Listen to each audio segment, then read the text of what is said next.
प्यारे अधिवक्ता साथियों, सभी को हमारा जय सीताराम। आइए हम लोग आज दिन भर की घटी घटनाक्रम पर विचार करते हुए आज की बात शुरू करते हैं। आप लोगों की भी दिन भर निगाह प्रयागराज में सिविल सेवा की तैयारी करने वाले समीक्षाधिकारी और सहायक समीक्षाधिकारी का फॉर्म अप्लाई करने वाले ऐसे तमाम अधिवक्ता साथी भी हो सकते हैं। सबकी निगाह प्रयागराज के घटनाक्रम पर जुड़ी हुई थी। पूरे दिन और देर रात तक चले घटनाक्रम में कमीशन के द्वारा या लखनऊ में मुख्यमंत्री सचिवालय या होम सेक्रेटरीट के द्वारा कोई ऐसा हरकत या कार्रवाई या दिशा निर्देश नहीं आ सका।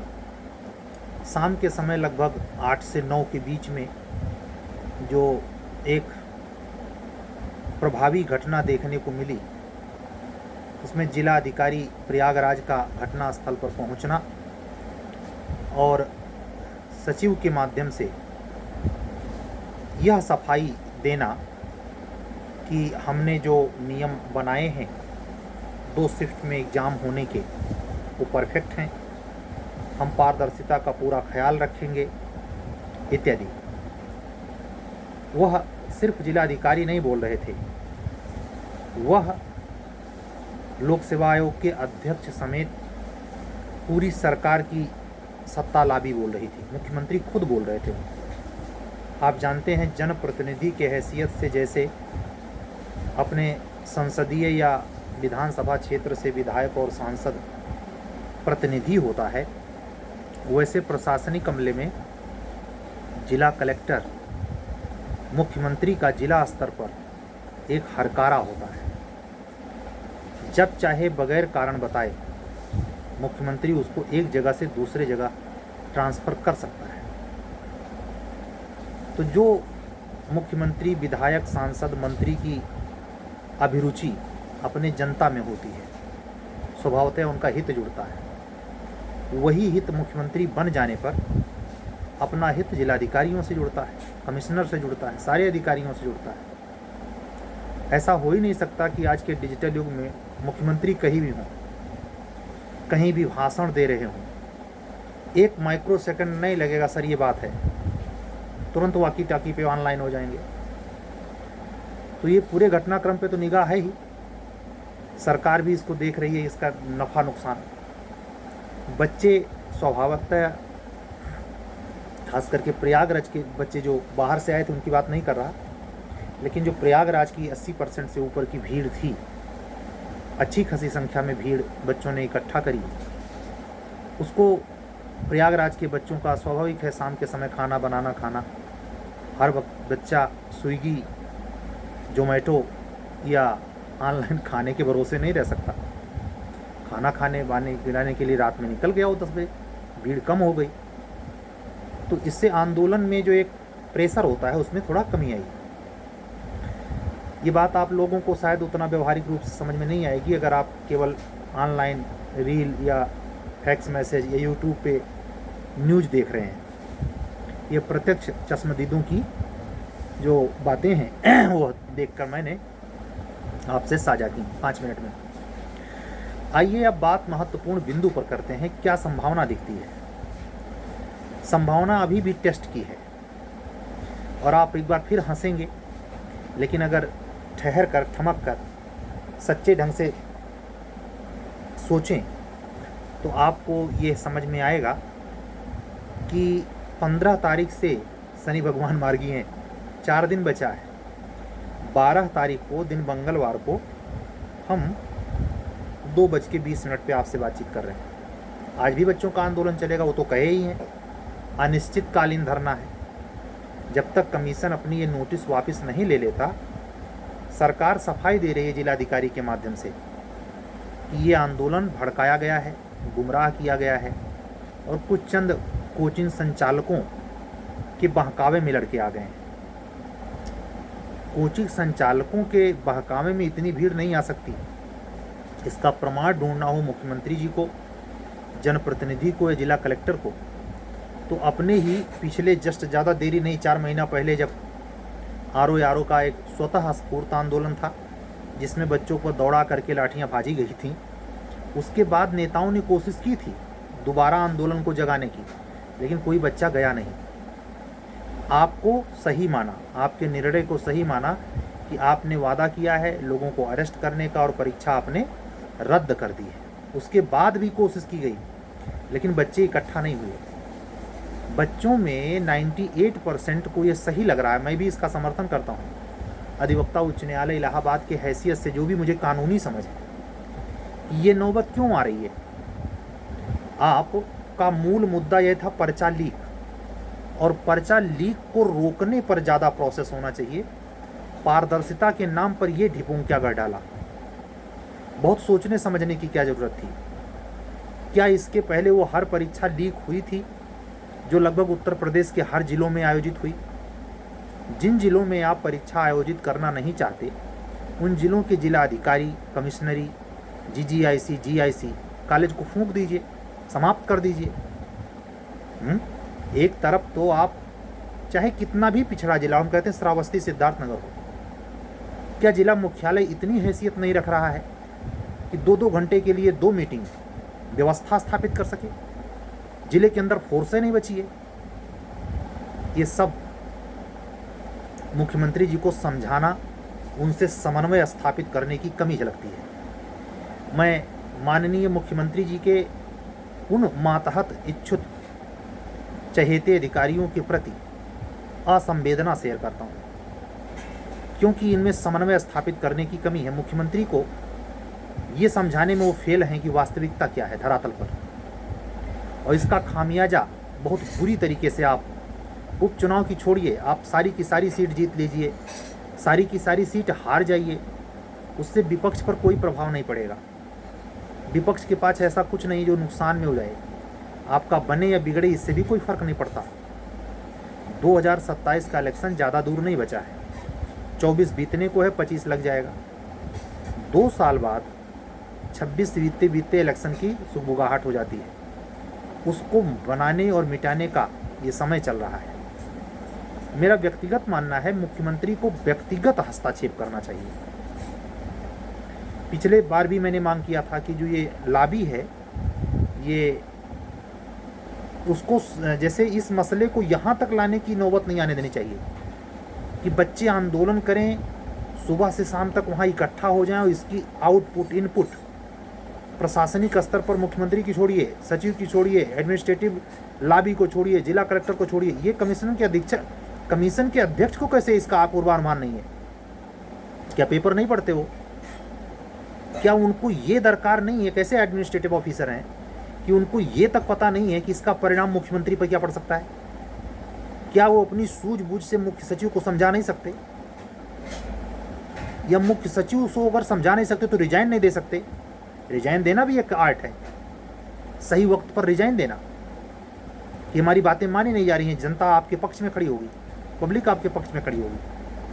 तो जिला अधिकारी होकर या मुख्यमंत्री की बातों को या मुख्य सचिव की बातों को या जिन्होंने ये व्यवस्था बनाई उनकी बातों को अब साबित करना सही मेरे हिसाब से निरर्थक कार्य है, बल्कि उल्टे मुख्यमंत्री की साख पर बट्टा लगाने में एक कहते नहीं कि जलती हुई उसमें घी डालने जैसा है।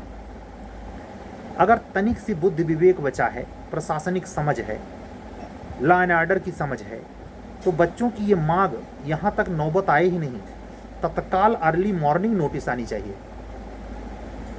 ये वीडियो मैं अपलोड करके आज 5 बजे के पहले ही आप तक पहुँचाऊँगा, और ये सब तक जाता है। लगभग पिछली वीडियो जो कल वाली थी दिन में गई है, 12-14 घंटे हो गए, लगभग 550 लड़कों ने देखा है। वो हमारे स्टूडेंट हो सकते हैं या अल्लाह के फील्ड के बच्चे ज़्यादा हो सकते हैं, लेकिन कोई मेरे वीडियो पर कमेंट ऐसा नहीं किया कि जिससे वो असहमत हो। बच्चों का एक वैश्वासिक संबंध होता है, जैसे हम लोगों में अधिवक्ता में बेंच और बार का होता है, वैसे बच्चों का कमीशन के प्रति या जो टीजीटी पीजीटी तैयारी कर रहे हैं वो उच्चतर शिक्षा सेवा चयन आयोग के प्रति उनकी एक वैश्वासिक रिश्ते होते हैं, उसको आप तार तार किए जाते हैं। आपको जरा सा इस हल बात में राजनीति ये दिख रही है, क्या समझते हैं यार? अपना नाम इतिहास में दर्ज करा के जाना चाहते हैं क्या? अगर आज भी, मतलब कहता हूँ, मंगलवार का दिन भी ऐसे बच्चे बिताए तो बच्चे हैं, उनका एक लिमिट है, वो बुढ़े नहीं हैं। तमाशा बहुत बड़ा नहीं करना चाहिए। अधिकारियों को सत्ता उसे कहते हैं जो भनक तक ना लगने दे। निर्णय इतने प्रभावी होने चाहिए।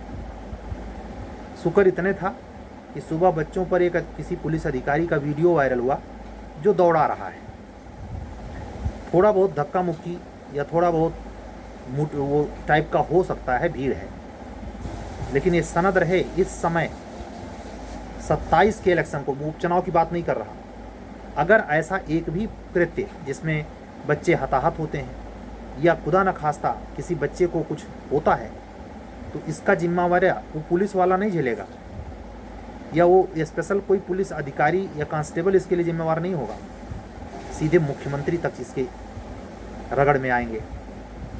ये प्रशासनिक अमला जो ज़िले में जिला कलेक्टर के अंडर काम करता है, वह इस बात को भी शायद समझे। उसमें भी तमाम ऐसे स्टूडेंट हो सकते हैं जो कांस्टेबल पे पद पे हों, पुलिस में हों, हम कहते हैं थोड़ा बेहतर पद पे हों, लेकिन समीक्षा अधिकारी की नौकरी चाहते हों या पीसीएस अधिकारी बनना चाहते हों। तमाम लोगों ने अप्लाई कर रखा होगा। बच्चे नारा लगा रहे थे, गलत भी नहीं है। और शाम को एक सदा सहता भी देखने को मिली कि पुलिस वालों ने भी खाना पानी में सहयोग किया। ये होना चाहिए। बच्चे अराजक नहीं हैं। एक भी कृत्य कोई कमीशन का कर्मचारी और इलाहाबाद प्रयागराज का अधिकारी या प्रयागराज के शांति व्यवस्था में तैनात सुरक्षा कर्मी ये ऑडिट वीडियो रिकॉर्ड नहीं दिखा सकते कि लड़के ऐसे बदमाशी कर रहे थे, जबकि कर सकना स्वाभाविक है। अगर इससे रिलेटेड मामला लॉ एंड ऑर्डर को ध्वस्त करता हुआ कोर्ट में आ जाए तो कोर्ट इसको प्रिज्यूम कर देगी कि आपने इतना व्यवस्था कर दी थी कि ये स्वाभाविक है। जैसे बीजेपी गवर्नमेंट ने एक कानून लाने की कोशिश की कि आप अपने बंद कमरे में क्या देख रहे हैं मोबाइल पर, इसमें सरकार झांकेगी। कहा आप बेडरूम में भी झांकेंगे आप। सुप्रीम कोर्ट का कमेंट है। किसी नेता को किसी बच्चे ने या कमेंट करने वालों ने कुछ निंदा कर दी थी, नेता ने केस कर दिया। कहा सोशल मीडिया तुम्हारी ही है, तुम उनका कलेजा फाड़े जा रहे हो, वो चू भी ना करें। तो सोशल मीडिया पे जो आपको स्वतंत्रता मिली है, कुछ भी लिखते हैं, किसी मंत्री नेता मुख्यमंत्री को उल्टा सीधा कमेंट भी करते हैं, हमें भी करते हैं, वो सुप्रीम कोर्ट की देन है। अगर वो टाइट हो जाए तो आप एक अजूबा कमेंट भी किसी के प्रति नहीं कर पाएंगे। माननीय उच्चतम न्यायालय इसमें बहुत बड़ी मेहमान नवाजी है कि उन्होंने स्वतंत्र प्रतिक्रिया करने की छूट दी है, लेकिन वो भी जब हद पार होता है तब ऑलरेडी आर्टिकल सक्रिय हो जाता है। आर्टिकल 19 का पार्ट 2 अभिव्यक्ति की स्वतंत्रता पर युक्त रूप से, औपबंधिक रूप से प्रतिबंध अधिरोपित करता है कि नहीं? तो आप सभी अधिवक्ता साथी, जैसे जे और एपीओ का एक बीच में कैसे नहीं अचानक बुलबुला सब निकला, बुलबुला मत समझना इसे। और दोनों अधिव्यर्थियों से कह रहा हूँ, जो दोनों में योग्य हैं, जो सिंगल में योग्य हैं, अपनी तैयारी पे फोकस रहना बाबू। नहीं अचानक जब आएगा ना तो कौन आया, कौन आगे, कौन पीछे, ये भी मत पूछो, कितनी आई ये भी मत पूछो, कब आई ये भी मत पूछो। सिर्फ इस पे काम करने में तेज़ी रखो कि जो भी आएगी उसमें हम सफल हो जाएंगे। तैयारी का कोण ऐसा रखो, उसकी स्ट्रेटजी। मैंने तो एक आपको लोगों को थोड़ा सा हिंट करने के लिए, और मुझे बहुत अच्छा लगा, हृदय से आभार प्रकट करता हूँ कि आज की डेट में भी वो परसों वाली नर्सों वाली जो वीडियो मैंने स्ट्रेटजिकल बनाई थी बोर्ड पर, वाइट बोर्ड पर, वो आप लोगों ने आज भी देखा है। कंटिन्यूअस देखी जा रही है, वो देखी जानी चाहिए, इसी पर्पज से बनाई गई है। आप अपने कंपटीशन के तैयारी के दरमियान अपने तकनीकी पक्ष और ऐसे तमाम पक्ष को जो आपकी क्षति पहुंचा रही हैं, अंतिम सफलता में बाधा हैं, उनके निराकरण में वो बहुत मददगार होगी। आप सोचिए कितने बीए एलएलबी कॉलेज हैं, मास्टर डिग्री दिलाई जा रही है। कोई एक संस्था में कोई एक टीचर बताइए जो प्रोफेसर, असिस्टेंट प्रोफेसर के हैसियत से, रीडर के हैसियत से, लेक्चरार के हैसियत से आपको लॉ पढ़ा रहा हो, वो कंपटीशन की भी बातें आपको साझा करता हो। शायद पाएंगे एकदम नील। उसकी वजह है जो विशुद्ध कंपटीटर होता है या तो वो लॉ और दोनों फील्ड से चला जाता है, या तो वो टीचिंग लाइन में भी नहीं सफल होगा, या जे भी नहीं बनेगा, या वो जुडिशियल ऑफिसर हो जाता है। वो पढ़ाता तो है नहीं, वो न्याय सुनाता है, या वो एडवोकेसरी में अधिशासी अधिवक्ता हो जाए, एजी हो जाए, या एडीजीसी हो जाए। समझ रहे हैं? ये इस बात का इशारा है कि जो शिक्षा जगत में लोग जेआरएफ करके आ रहे हैं उनमें कम्पिटिटिव अप्रोच बच्चों को एकेडमिक पीरियड में ना देने की बड़ी गहरी असमझ है, बड़ी गहरी असमझ है। क्या कर सकते हैं? ये विचित्र संयोग आज का नहीं है। मैं तो 2003, 4, 5 का एलएलबी, हमारा रिजल्ट 2005-6 में फाइनल हुआ। उस दरमियान से मैं उतना भयानक स्थिति, तब भी कुछ पढ़ाया जाता था, हेड ऑफ डिपार्टमेंट आकर के क्लास लेता था, लेकिन अब जो खस्ता हालत है जिसका कोई लिमिट नहीं है। कुछ इक्का दुक्का कॉलेज अपवादजनक मैं नहीं कह रहा, और न किसी हर टीचर को ये कह रहा, लेकिन अधिकतर ये देखने को मिल रहा। शिक्षा का स्तर ला का हिंदी माध्यम में दिनों दिन बहुत बुरी तरीके से गिर गया। कोरोना के बाद तो जैसे तहस नहस हो गया। मतलब बार काउंसिल ऑफ इंडिया को, सुप्रीम कोर्ट को, सबको इन्वॉल्व होना पड़ा कि ये एलएलबी करके कहाँ के लोग आ रहे हैं जो रजिस्ट्रेशन करवा रहे हैं। सोचिए क्या स्थिति है। मतलब बीच में चर्चा चल गई थी 2008 के बाद से 16 के बीच में, जो कुछ न करे वो एलएलबी कर ले। ये हालत है, क्या करोगे? प्रैक्टिस चलेगी आपकी? केस लाके सीनियर को देने से काम चलेगा? चाहे जिला कचहरी हो, तहसील हो, कहीं भी आप हो, अगर आप में नॉलेज नहीं है, स्टडी नहीं करते, और ये एक ऐसी जॉब है टीचिंग की, सॉरी एडवोकेसरी की या जजशिप की, जो पूरे ताउम्र आपको पढ़ना पड़ता है, हमेशा अपडेट रहना पड़ता है, हमेशा किताबों में आँखों को गड़ाना पड़ता है, और आप इसमें तैयार है नहीं। यही जैसे कुछ बच्चे ऐसे होंगे जो लॉ में उन्होंने 1-2 बार प्री भी क्वालिफाई किया होगा, लेकिन उनका मन डोला है, परिस्थितियाँ जटिल हैं, वो सोच रहे होंगे कि काश आर में ही हो जाता, हम छुट्टी पाते।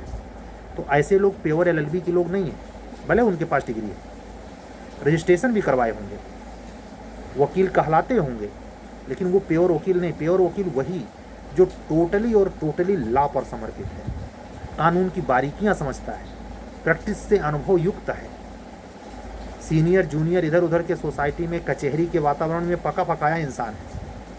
ऐसी छवि अगर आप निर्मित करेंगे तो बाय द वे आप एपीओ, जेएचजेएस, एडीजे ना बन पाएँ तो कम से कम प्रैक्टिस से वो साख जरूर बना लेंगे कि कानून के क्षेत्र में आपकी एक धाक होगी, आपकी अपनी एक व्यक्तिगत अपने दम पर पहचान होगी, किसी सीनियर के चक्कर में नहीं, किसी सीनियर का नाम या अपने परिवार में किसी रिश्तेदार के जजशिप के भरोसे या लायरशिप के भरोसे। इन सब चीज़ों से बचिए। ये जीवन है, और जीवन में अवसर बार बार नहीं मिलता। डिसाइड कर लीजिए, अगर मुझे लॉ की फील्ड में आना है तो लॉ, और सिविल की फील्ड में जाना है तो सिविल में। पूरे मनोयोग से एक जगह रहिए। कंपटीशन दिन बर दिन बहुत टफ होता जा रहा है, समझ रहे हैं? द्रुतगामी परिणाम रखिए। जीवन के किसी छोर पर जब ये तैयारी आपको जटिलतम अवस्थाओं में लाती है, आपको लगता है कि शायद सफलता नहीं मिलेगी, वही वो अवसर होता है जब आपके मन में यह भी विचार आता है कि काश हमने बीएड किया होता, काश हमने ये डिग्री कर ली होती तो हमको सक्सेस मिल गई होती। नहीं, असल में वहीं अपने उस क्षेत्र में जिसमें आपने निराशा प्रकट की है, जिसमें आप हताश हो रहे हैं, उसमें वही समय होता है कि तमाम जगहों पर मरहम पट्टी किया जाए। लेकिन अधिकतर लोग मरहम पट्टी करने के बजाय नया घाव तैयार कर लेते हैं, फिर उसमें लड़ते झगड़ते हैं। एक कुएं से पानी जैसे निकलने को आता है कि निकल जाएगा, एक छेही और लग जाए तो शायद निकल आए, उसको छोड़कर नया कुआं खोदते हैं। मैं खुद किया हूँ, आप लोगों को क्या सलाह देता हूँ। इसीलिए मैं कह रहा हूँ, जब आप एक जगह, जैसे इसी में जो दोनों वैकेंसियाँ हैं, इसमें जो एक, चाहे एपीओ चाहे जे, दोनों पे नहीं, 1 पे 100% उसका रिजल्ट जरूर आएगा, ऐसे हो ही नहीं सकता है। तो ये सब चीज़ों पे धैर्य रखे काम करिए। प्रयागराज में जो कुछ घटेगा, या जुडिशरी के फील्ड में कोई इन्फॉर्मेशन ऐसी आ जाती है, या कमीशन इसी में गच्चा दे करके वैकेंसी निकाल देता है, जो भी होगा हम पर डे की तरह आपके पास एक बार फिर आएंगे। अपने स्वास्थ्य का ख्याल रखिए, पढ़ाई कंटिन्यूअस कीजिए। मैं आपको बताऊं, पिछले 72 घंटे का परिणाम इक्का दुक्का छोड़कर हमसे जुड़े सीरीज के सारे बच्चे, ये ठीक है हमारा पेपर है उससे वो थोड़ा सा सहयोगात्मक रूप से अपने आप को उन्होंने ठप कर रखा है। मैं उनके इस ठप पने को भी मैं अपना हृदय से, हृदय के गहराइयों से उनका बहुत बहुत धन्यवाद करता हूँ। लेकिन यह मैंने रियलाइज़ किया है कि ये मूवमेंट का असर और अन्य बातों का असर इतना है, अभी भी बच्चे इस बात के लिए उहापोह में ज़बरदस्त हैं कि पता नहीं जे, पता नहीं ये पी, दोनों ने झूठे सब हो रहा है। ये सभी भावनाएं चल रही हैं, तैर रही हैं, गड्ढ मड्ढ सब चल रहा है। ऐसे में अजीब तरीके की खामोशी है। पिछले 72 घंटे में जैसे लगता है किसी ने एक अक्षर पढ़ा ही नहीं। मैं किसी के कमरे में नहीं गया, मैं अपनी भावनाएं शेयर कर रहा हूँ आपसे कि ला के फील्ड में तैयारी करने वाले बच्चे जो सीरीज वगैरह में जुड़े हैं वो पिछले 72 घंटे में पढ़े ही नहीं। ये हालत है। मतलब चारवाक दर्शन इतना हावी है कि जब तक वो आँख से देख नहीं लेंगे कि नोटिफिकेशन आया, तब से पढ़ना नहीं चाहेंगे। तो खैर, ये तो खैर आपकी उम्र की बात है, आपकी ही बात है। आपके हित के लिए जो समझ में आता है कह देता हूँ, करना आप सभी को है। हमारी भी अपनी परीक्षा है, आप जानते हैं। जितना मैं आप लोगों को पढ़ाता हूँ उसमें, या स्पेशली कोई समय मिल गया तो उसमें मैं अपने आप को पढ़ रहा हूँ, अपने आप के सिलेबस को देख रहा हूँ। लेकिन ये बहुत कम समय मिलता है। ज़्यादातर अब जैसे आज की ही डेट में एक अधिवक्ता साथी हैं जो PCSJ की कॉपी आई है, और कल है बुधवार, तो कल तक एक झारखंड जुडिशरी की भी एक कॉपी है जिसमें रेंट कंट्रोल की कॉपी मुझे चेक करनी है। अधिवक्ता बहन है, उनकी कॉपी चेक करनी है। ये पड़ी हुई है, 2-3 कॉपियाँ ऐसी हैं जो पड़ी हुई हैं, जो मैं एक ही दिन में निपटाऊंगा। कुल मिला के कहने का अर्थ ये है कि अगर आप हमारे कार्यक्रमों में अभिरुचि रखते हैं, और जो क्लासेज हमने प्रोवाइड कराई हैं, क्लासेज नहीं, जो मैंने स्ट्रेटजिकल क्लास आप लोगों को दी, उससे भी अगर समझ में आता है कि सर के सीरीज से सर की मैच्योरिटी इतनी है कि अगर ये गाइड करेंगे तो हमें लाभ हो सकता है। ये भावना अगर व्यक्तिगत हो या किसी अन्य अधिवक्ता साथी मित्र के कहने से आप में आता है, तो आप हमसे संपर्क करने के लिए हमारा चैनल तो पहले सब्सक्राइब कर लें, लाइक करें, कमेंट करें, या अगर लाइक कमेंट ना भी करते हैं तो सब्सक्राइब जरूर करें, जिससे नोटिफिकेशन में आपको ऑल की बटन दबाए जाने से सारी वीडियो मिलती रहे। तमाम बातें इन्फॉर्मेटिव होती हैं, आपको फ़ायदा करेंगी। और साथ ही हमसे जुड़ने के लिए हमारा व्हाट्सअप नंबर ध्यान से नोट कर लें, 7705090393। ये जो आंदोलन में बच्चे गाँव से, शहरों से या दूसरे पढ़ने वाले शहरों से प्रयागराज आए हुए हैं, उनके प्रति गहरी संवेदनात्मक भावना के साथ उनके खान पान, उनके रहन सहन, या उनके कितने दिन प्रयागराज में टिकना पड़ेगा, इसके लिए किसी प्रकार का सहयोग अगर आप कर सकते हैं तो करें।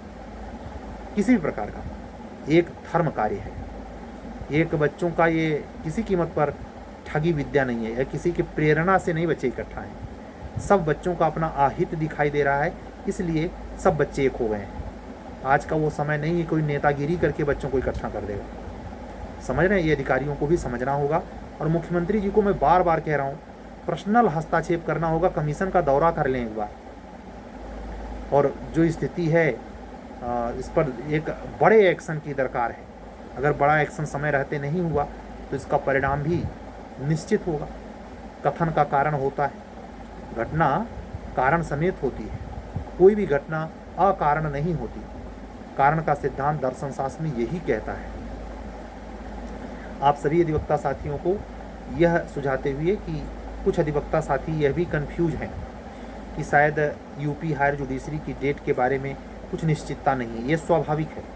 मैं आप सभी HJS की प्रीलिम्स की तैयारी करने वाले अधिवक्ता बंधुओं और बहनों से विनम्रतापूर्वक कहूँगा कि जैसे अब तक आप लोगों ने खींच लाया, वैसे 22 तारीख तक, यानी आज है 12, 10 दिन के अंदर अगर बोर्ड पर नोटिस आपके वेबसाइट के हाई कोर्ट के ये मिलता है कि एडमिट कार्ड आ गया, तो बताने की ज़रूरत नहीं, एग्ज़ाम 8 को होगा। और अगर कंफर्म कर देता है कि हमने परीक्षा अपरिहार्य कारण से टाली है, वो भी नोटिस आ जाएगी। ज़्यादा दिन थोड़े तूफान मेल बनना है। 12, 10, 22 गिने गिनाए 10 दिन, या इसी शुक्रवार को, ठीक है। तो इसके लिए बहुत पूछा-ताछी में नहीं, और इस बीच में पढ़ाई अपनी करती रहिए। इसमें मैं कुछ भी ऐसा एक शब्द भी नहीं कहना चाहूँगा जिसमें आपके मन में संशय हो या मन में आपका 1 मिनट खराब हो। जो भी आप पढ़ लिख रहे हैं पढ़ें, आशान्वित रहें। 8 को एग्ज़ाम हो रहा है, आप रहें, लेकिन दोनों स्थिति संभव है, इसलिए दोनों स्थिति को माइंड मेकअप करके नोटिस की प्रतीक्षा करें। क्या दिक्कत है इसमें? बस इतनी सी बात, आज की बात पूरी। कल फिर मिलेंगे। सभी अधिवक्ता साथियों, बंधुओं और बहनों को जय जय सिया राम बोलते हुए कल मिलने के पक्के वादे के साथ चलते हैं। सत्यमेव जयते। शुभ रात्रि।